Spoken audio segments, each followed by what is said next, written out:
looking through the wire mesh at the end of the rink.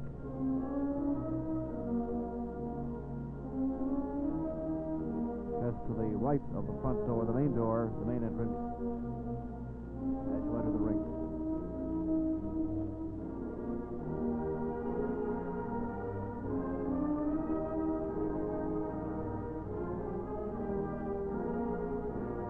And now the procession.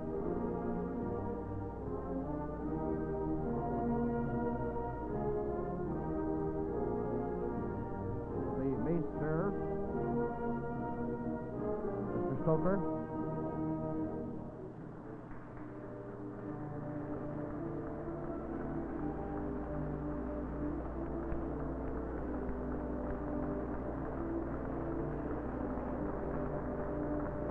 Her Majesty is wearing a red gown trimmed with black.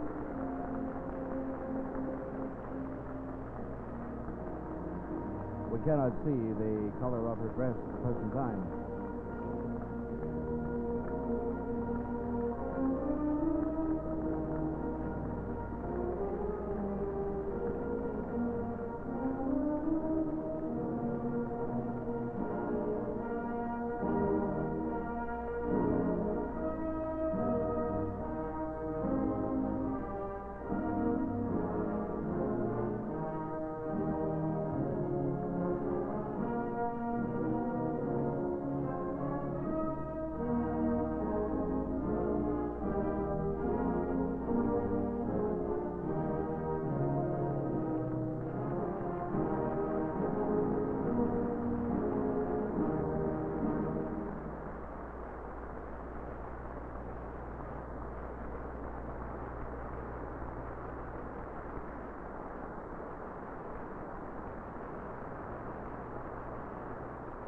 Receiving a very strong round of applause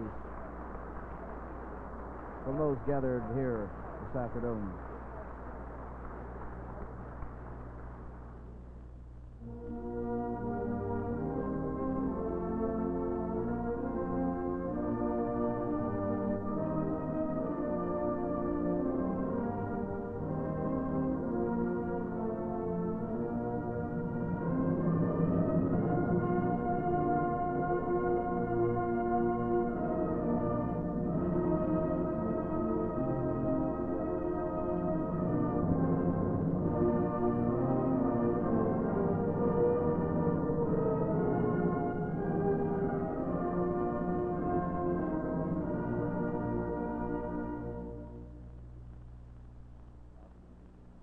Invocation and prayer of dedication by our President Emeritus, Dr. Carr.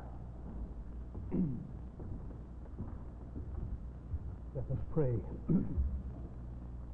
O Lord our God, who alone art great, thou hast beset us behind and before and laid thine hand upon us. Such knowledge is too wonderful for us, it is high, we cannot attain to it. Yet we believe that we have continually to do with thee in all our living and all our labors and all the aspirations of our minds.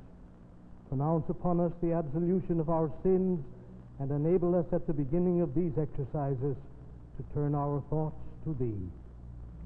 We thank thee especially this day for what our country means to us, for this good land and large in which there is ample to meet our daily needs, for our friendly borders and the chance to work with others for peace in the world, for every fine and noble factor in our history and the benefits that flow to us from the courage and sacrifice of our fathers, for home life and freedom of worship, for schools and colleges, for the manifold uses of industry, for hospitals, for courts of justice, and for responsible governments, and for the dreams of a still more satisfying life here and everywhere to be won for the sons of men.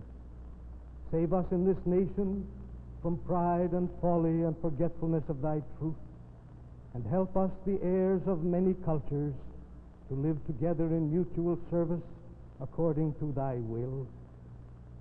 We thank thee that we may dedicate to thee everything that is true and beautiful and good in our experience, Thou art the God of truth, and men in their efforts to understand the mystery that surrounds them are groping after thee.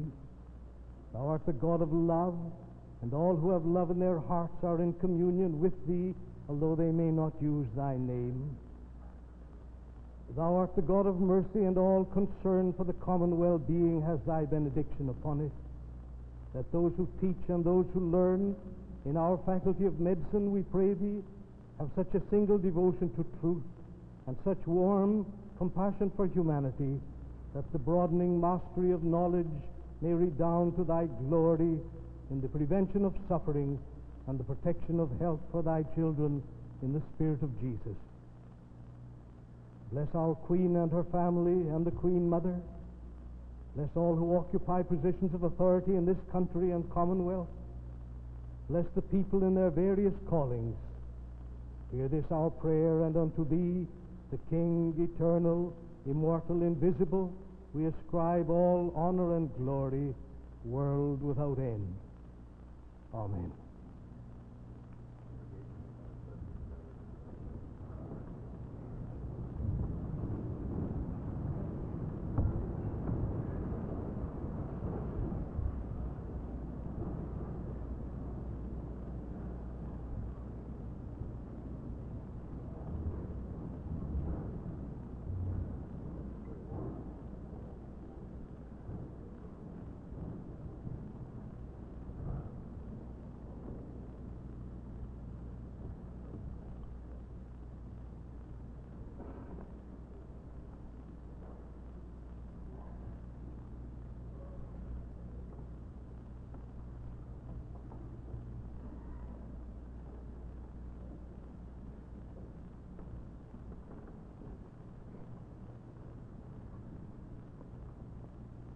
Dr. Henry Hicks.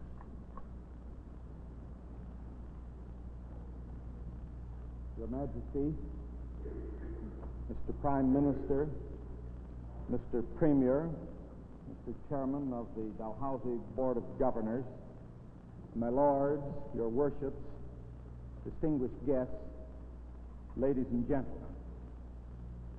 This is a great day for Dalhousie University, notwithstanding the failure of the weatherman to cooperate as we had hoped he might. Her Majesty has just come from the Sir Charles Tupper building, where she unveiled the plaque marking the opening of the building and dedicating the building. And we now come to the pleasant part of the afternoon's program, when we shall be honored by hearing an address from Her Majesty, and then have the honor of conferring upon her and the Prime Minister and two other distinguished guests honorary degrees of this university. This is a significant time for these events to take place. Dalhousie University was founded, Your Majesty, nearly 150 years ago. To be precise, 149 years ago, by the then Lieutenant Governor, the then Governor of Nova Scotia, the 9th Earl of Dalhousie. And it is a great pleasure for us today to welcome back to Dalhousie the 16th Earl, his successor in title, who is already an honorary graduate of Dalhousie University.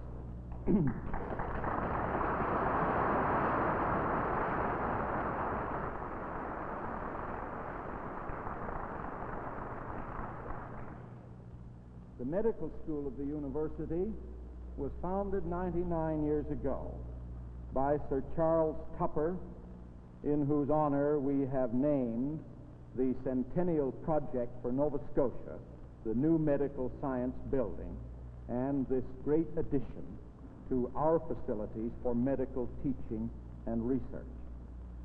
This great Canadian, father of Confederation, was a distinguished educator in his own right. I almost always think first of Sir Charles Tupper as the one who sponsored in the Nova Scotia legislature in 1865 the passage of the first Free School Act in what was then British North America. He subsequently became Prime Minister of Canada.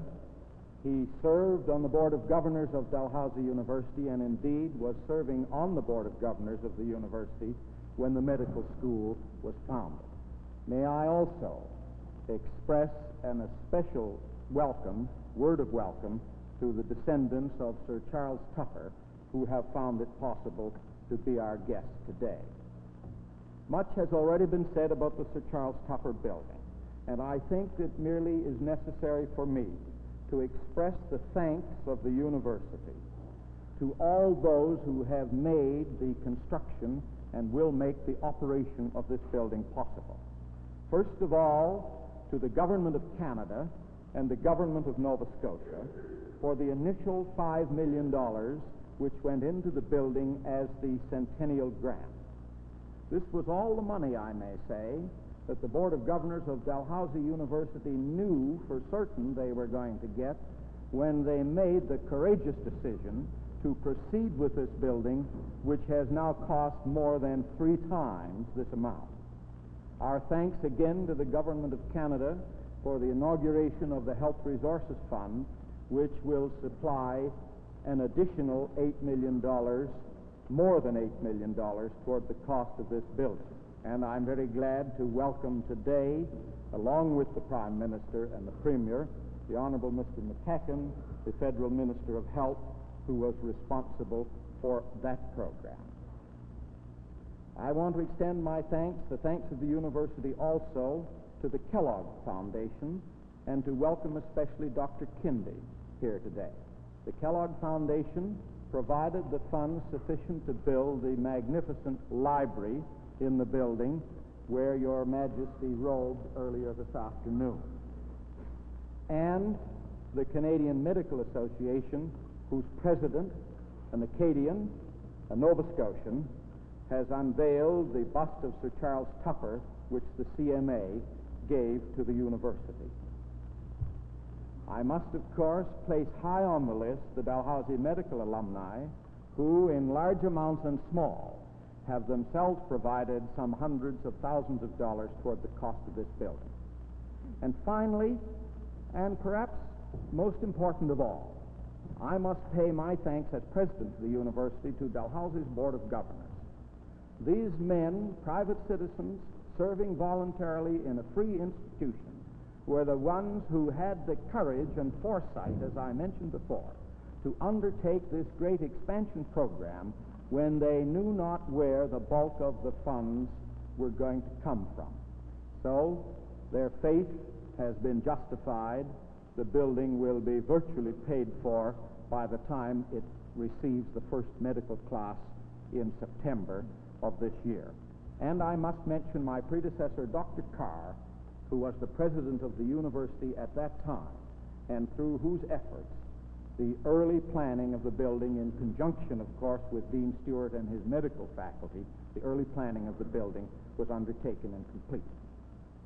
This has been, this university, the sole center of medical education in the Atlantic provinces for 99 years, saving the period from 1875 to 1911, when the university, in affiliation with the Halifax Medical College, operated the school. It is the main center east of Montreal for medical research and will become increasingly more important for the training of medical scientists and related health science personnel. It is the major clinical center for Eastern Canada and undertakes virtually all the training in medical specialties, post-MD, that is done in this area. We hope and pray, with some confidence, I must say, that this great addition to the resources of Dalhousie University will enable us to serve better the people of these Atlantic provinces, the people of Canada, and indeed the people of the whole world, for Dalhousie doctors serve in every country of the world. And now, I should like to call upon Her Majesty, who has formally opened the building before coming here, and invite her to address this convocation.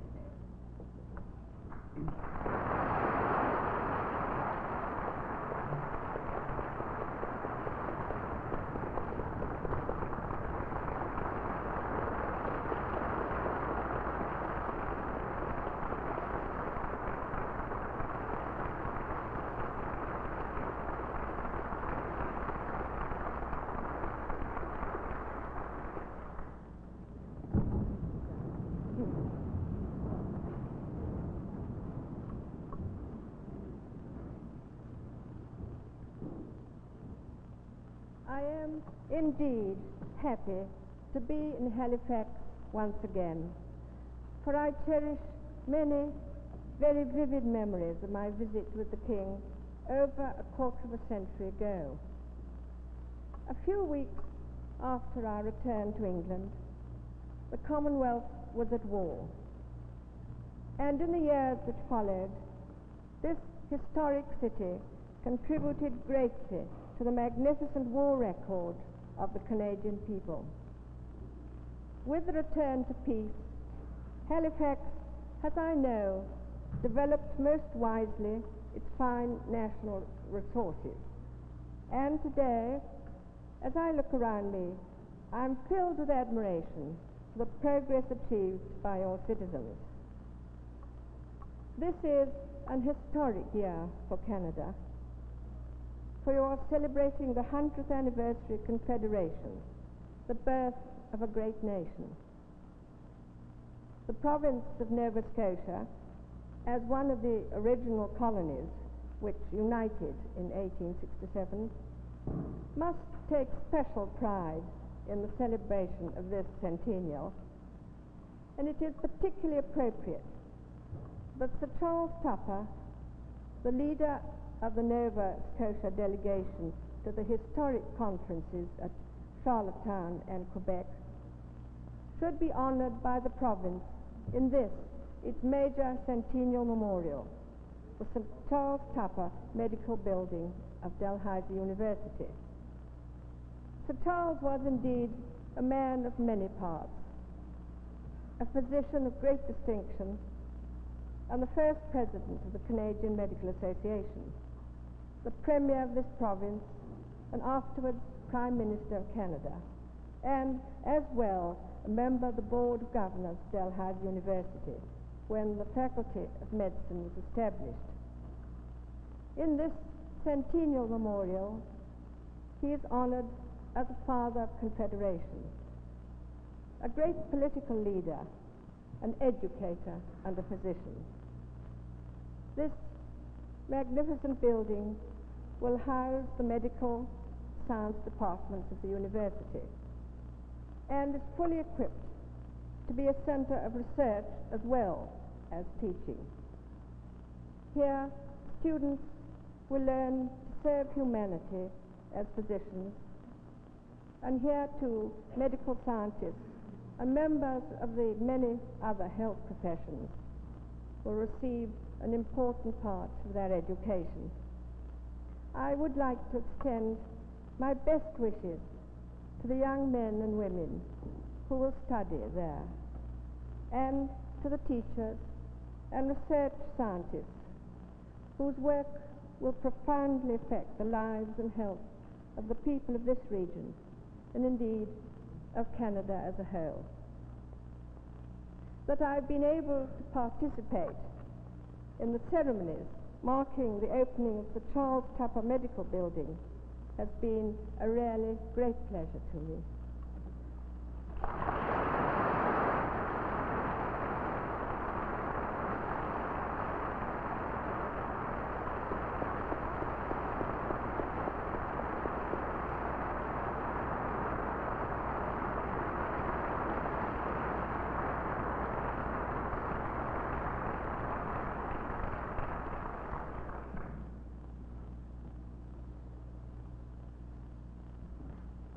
We thank Your Majesty for your gracious speech, and we shall now proceed to the ceremony of the awarding of honorary degrees.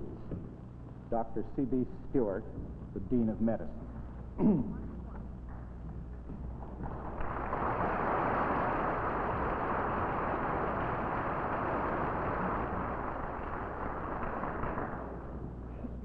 President, it is a unique privilege to present the gracious lady who honors Dalhousie with her presence today. And in the name of the Senate of the University, I ask you, Mr. President, to confer the degree of Doctor of Laws honoris causa on Her Majesty Queen Elizabeth, the Queen Mother. Your Majesty, Queen Elizabeth, the Queen Mother, gracious and noble lady, great queen to a great king, together with him a leader of and example to the people of our Commonwealth, and indeed of the whole world, in times of peace and in time of war. In the name of the Senate of Dalhousie University, I admit you to the degree of Doctor of Laws honoris causa, with all the rights and privileges pertaining thereto.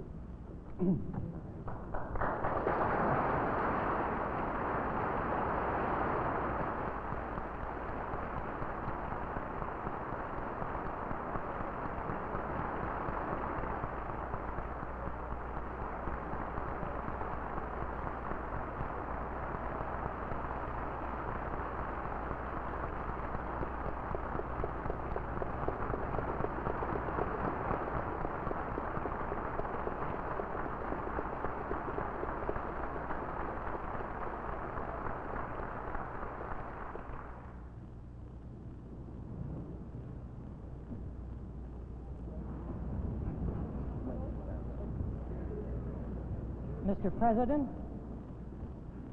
I have the honor to present Lester Bowles Pearson, Prime Minister of Canada, Nobel laureate and statesman.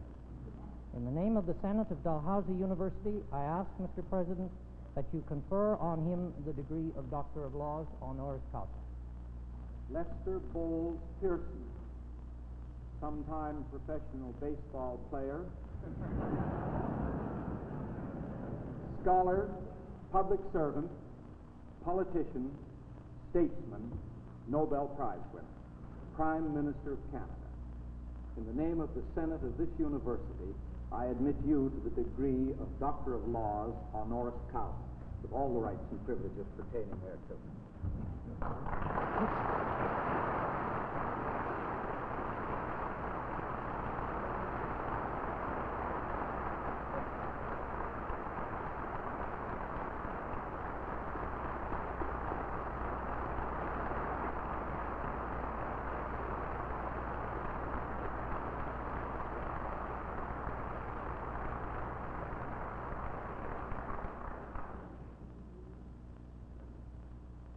Mr. President, in the name of the Senate of Dalhousie University, I ask that you confer the degree of Doctor of Laws honoris causa on Matthew Robert Kindy.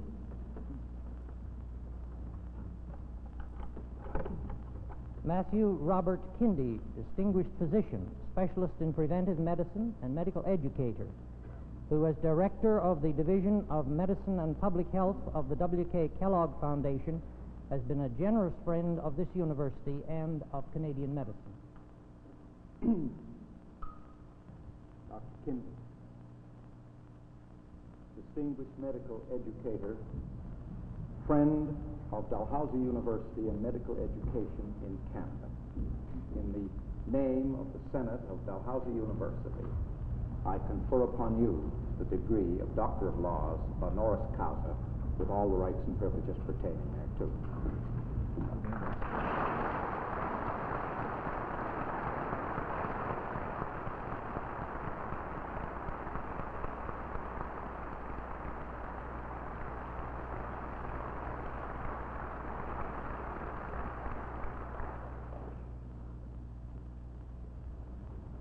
Mr. President, the first president of the Canadian Medical Association in 1867 was Sir Charles Tupper. The second century of this great medical organization also begins under a Nova Scotian president, a skilled and distinguished surgeon of Acadian ancestry. In the name of the Senate, I ask, Mr. President, that you confer on Norman Joseph Beliveau the degree of Doctor of Laws honoris causa. Norman Joseph Beliveau, Acadian, Nova Scotian, distinguished position both within and beyond this province, by the authority of the Senate of Dalhousie University and by it vested in me, I admit you to the degree of Doctor of Laws honoris causa with all the rights and privileges pertaining thereto. Thank you very much.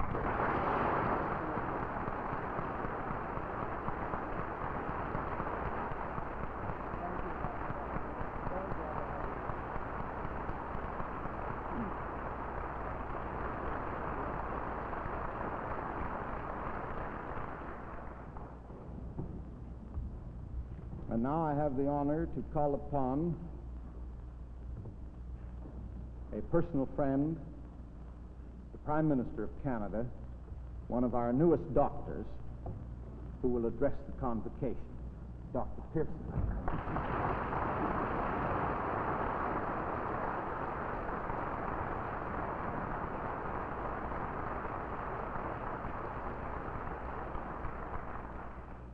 Your Majesty, Mr. Premier, Mr. President, sometime amateur clerks of Oxford University crew, honored guests, ladies and gentlemen. It is an honor, of course, to have been asked to address this convocation. My apprehension as a politician over my ability to do so adequately on such an important occasion had been increased by the injunction that I have been given by the President to speak for 10 minutes or less. I recognize, of course, that your apprehensions may be lightened by this limitation. I'm doubly honored at being here today.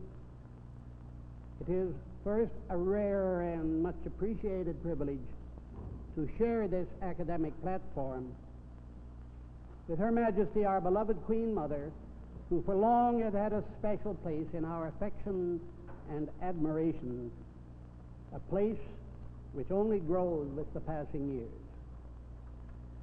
It is also a very special privilege to receive a degree without ordeal by examination or study, amid such a distinguished company, and from a university which is itself one of Canada's most distinguished. Some of you, no doubt, would omit the words "one of" in the interest of accuracy and maritime rights.